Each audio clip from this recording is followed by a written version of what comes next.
বিভিন্ন সময়ে বেশ কিছু ঘটনার তদন্তে নেমে হোটেল বা ভাড়া বাড়িতে গা ঢাকা দিয়ে থাকা দুষ্কৃতীদের হদিশ মেলে। এতদিন নিয়মিত হোটেল ও ভাড়া বাড়িতে কারা থাকছেন সেই তথ্য নিয়মিত পুলিশের কাছে জমা দেওয়ার নিয়ম থাকলেও বাস্তবে কেউ তা মেনে চলতেন না।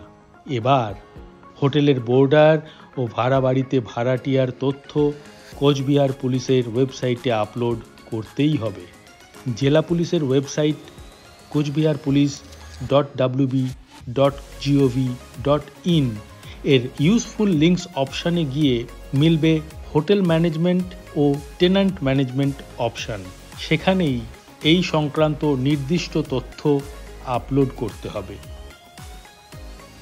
হোটেলগুলিকে দিতে হবে ছবি সহ তথ্য, দৈনিক কারা থাকছেন তাদের হোটেলে। একইভাবে বাড়িওয়ালারা আপলোড করবেন তাদের ভাড়াটিয়াদের তথ্য।